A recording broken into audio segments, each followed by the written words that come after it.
السلام علیکم ورحمۃ اللہ وبرکاتہ۔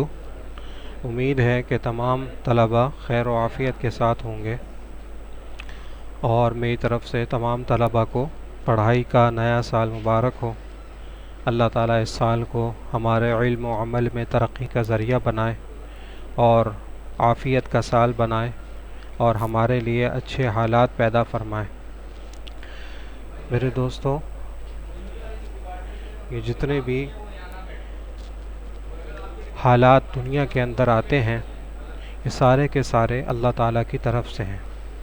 جس طریقے سے ساری دنیا کو اللہ تعالیٰ نے اپنی قدرت سے بنایا ہے، اسی طریقے سے سارے حالات بھی اللہ تعالیٰ نے اپنی قدرت سے پیدا کیے ہیں، اور یہ حالات انسانوں کے اعمال کے بقدر اللہ تعالیٰ بناتے ہیں۔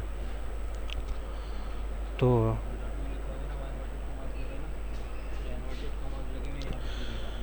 لہٰذا آج کل جو حالات چل رہے ہیں، تو ہم یہ سوچیں کہ ہمیں ان حالات میں کرنا کیا ہے۔ سب سے پہلے تو ہمارا یقین ہو کہ یہ حالات کسی مخلوق کے پیدا کردہ نہیں، بلکہ صرف اور صرف اللہ تعالیٰ کی طرف سے ہیں۔ اب ہمارے شفیق نبی حضرت محمد صلی اللہ علیہ وسلم نے ہمیں طریقہ کار بتایا ہے کہ کن حالات میں کیا طریقہ اختیار کیا جائے تاکہ وہ حالات ہمارے لیے موافق ہو سکیں اور بہتر ہو سکیں۔ تو حضور صلی اللہ علیہ وسلم نے ہمیں یہ فرمایا کہ جب اس طرح کے حالات ہوں کہ پریشانی ہو اور ہر شخص غم کا شکار ہو، ان حالات کے اندر صرف اور صرف ضرورت اس بات کی سب سے زیادہ ہے کہ اللہ کی طرف کامل رجوع کرنا، توبہ و انابت اللہ کے سامنے ہونا، توبہ طائب ہونا، اجتماعی طور پر بھی جو امت سے قوم کے اندر گناہ ہو رہے ہیں ان کو چھوڑنے کا عزم کرنا، ان کو چھوڑنا، اور اس طریقے سے انفرادی طور پر بھی ہمارے زندگی کے اندر جو گناہ ہیں ان کو ہم چھوڑ دیں گے اور توبہ کر لیں گے تو انشاءاللہ اللہ تعالیٰ ہمارے حالات بہتر سے بہتر بنا دیں گے۔ اللہ تعالیٰ ہمیں عمل کی توفیق نصیب فرمائے۔ امید ہے آپ سب طلباء میری بات کی طرف متوجہ ہوں گے۔ چونکہ سارے کام اللہ تعالیٰ کی طرف سے ہی بنتے ہیں، اس لیے اگر ہم ہر کام کرنے سے پہلے اللہ تعالیٰ سے مدد حاصل کر لیں اور اللہ تعالیٰ سے دعا کر لیں تو انشاءاللہ قوی امید ہے کہ اللہ تعالیٰ ہمارے کام کو آسان فرما دیں گے اور عافیت کے ساتھ اس کو مکمل فرما دیں گے۔ تو چونکہ ہماری اب نئی کتاب کا آغاز ہے، تو ہمارے جو بڑے ہیں، بزرگان دین ہیں، ان کی بھی ترتیب ہے کہ جب کتاب شروع کرانے سے پہلے اللہ تعالیٰ کی طرف متوجہ ہو کر دعا کرتے ہیں، اس کے بعد شروع کرتے ہیں تو انشاءاللہ خیر و برکت کا باعث ہوتا ہے اور اللہ تعالیٰ مدد فرماتے ہیں۔ تو لہٰذا ہم دعا پڑھ لیتے ہیں۔ پڑھیے میرے ساتھ ساتھ۔ بسم اللہ الرحمن الرحیم۔ ربی یسر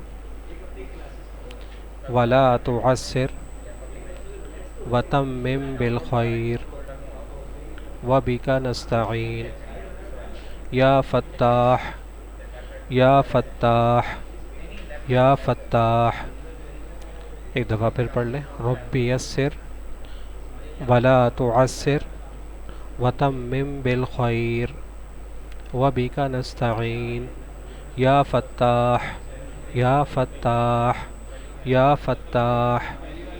ربی یسر ولا تعسر وتمم بالخیر وبک نستعین یا فتاح یا فتاح یا فتاح۔ بسم اللہ الرحمن الرحیم۔ عزیز طلباء، کتاب شروع ہونے سے پہلے کچھ ہدایات ہیں، انشاءاللہ ان ہدایت پر اہتمام سے عمل کریں گے تو انشاءاللہ فائدہ ہوگا۔ دیکھیے، ہر چیز کے جو آداب ہیں وہ اس چیز کے لیے ایسے ہیں جیسے نماز کے لیے وضو جتنا اچھا ہوتا ہے اتنی ہی نماز اچھی ہوتی ہے، یہ آپ کو بھی معلوم ہوگا۔ اسی طریقے سے ہر عمل سے پہلے اس کے جو آداب ہیں ان کی رعایت کرتے ہوئے اس عمل کو کریں گے تو انشاءاللہ اس عمل کا نور نصیب ہوگا اور وہ عمل اللہ کے ہاں انشاءاللہ قبول ہوگا۔ تو پہلی ہدایت یہ ہے کہ جب بھی ہم سبق کا وقت ہو ہمارا، خاص طور پر اسلامیات کا، تو ہم باوضو رہنے کا اہتمام کریں، پہلے سے وضو کر لیں، کیونکہ اسلامیات کتاب ہے، اس کے اندر سورہ انفال کی آیات ہیں، اور آیات کو بغیر وضو کے ہاتھ لگانا یہ شرعی مسئلہ ہے کہ جائز نہیں ہے۔ اس لیے اگر وضو کے اندر ہوں گے تو انشاءاللہ اگر کتاب ہمارے سامنے ہوگی یا قرآن ہم نے کھولا ہوگا تو اس میں آسانی کے ساتھ ہم جو ہے وہ ہاتھ لگا سکتے ہیں۔ اور دوسرا فائدہ یہ ہوگا کہ وضو رہنے سے اس کے انوارات ہوں گے، شیاطین سے اور وساوس سے اللہ تعالی ہماری حفاظت فرمائیں گے۔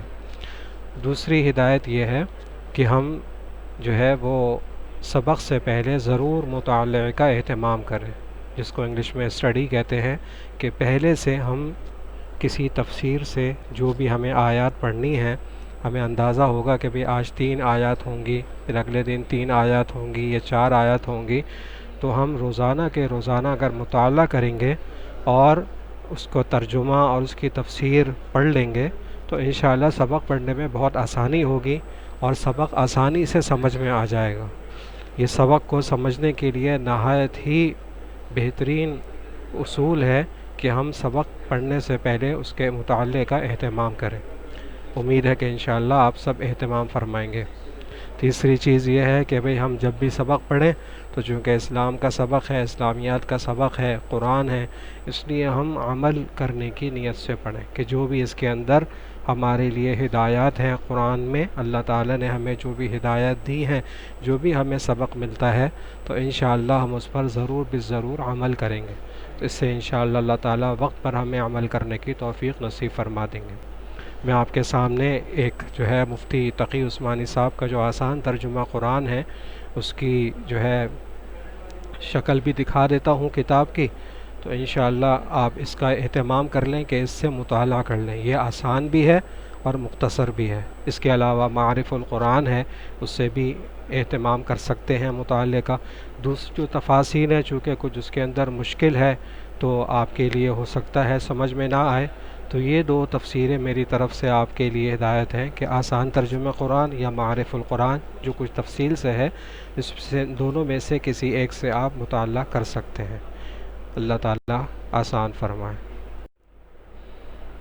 جی یہ وہ کتاب ہے جس کا میں بھی ذکر کر رہا تھا، آسان ترجمہ قرآن۔ اس کا جو پہلا جو ہے اوپر سر فہرست صفحہ ہے وہ میں نے آپ کو دکھا دیا تاکہ آپ بازار سے خریدنے میں آپ کو آسانی ہو۔ ایک دفعہ انشاءاللہ اس کتاب کو خرید لیں گے، ساری زندگی ہمارے لیے بھی، گھر والوں کے لیے بھی انشاءاللہ جو ہے وہ فائدہ مند ثابت ہوگی۔ ہر کوئی اس سے مطالعہ کر سکتا ہے، قرآن کو سمجھ سکتا ہے۔ تو امید ہے کہ انشاءاللہ آپ اس کتاب کو خرید کر اپنے پاس رکھیں گے اور روزانہ مطالعے کا اہتمام کریں گے۔ جزاک اللہ۔ جو ہم سورت شروع کرنے جا رہے ہیں یعنی سورۃ الانفال، اس کا موضوع کیا ہے، یعنی اس کے اندر کیا مضمون ہے، کس بارے میں بتایا گیا ہے، تو وہ ہمیں پہلے معلوم ہونا چاہیے۔ تو سن لیجئے کہ سورۃ الانفال کا جو موضوع ہے وہ غزوۃ البدر ہے، یعنی جو اسلام کا سب سے پہلا معرکہ ہے باقاعدہ وہ غزوۃ البدر، جس میں حضور اکرم صلی اللہ علیہ وسلم نے بنفس نفیس شرکت فرمائی، اور اس کے اندر جو ہے 313 صحابہ تھے۔ باقی ساری تفصیلات انشاءاللہ کتاب میں آتی رہیں گی، اور واقعات جو کتاب میں ذکر کیے گئے ہیں اس کے اندر آتی رہیں گی۔ ابھی ہمیں یہ سمجھنا ہے، ذہن میں رکھنا ہے کہ اس صورت کے اندر غزوہ بدر کے بارے میں ساری معلومات ہے، اور اس میں جو پہلی چونکہ جنگ تھی اس لیے اس میں کئی ہدایات مسلمانوں کو دی گئی ہیں جنگ کے بارے میں بھی، جو عام زندگی میں بھی استعمال ہوں گی، اور اس میں اللہ تعالیٰ کی طرف سے جو انعامات ملے اور جو مسلمانوں کی کوئی کمیاں تھیں وہ سامنے آئیں تو اس پر اللہ تعالیٰ کی طرف سے تنبیہ ہوئی۔ یہ ساری باتیں انشاءاللہ سورۃ الانفال میں ذکر ہوں گی۔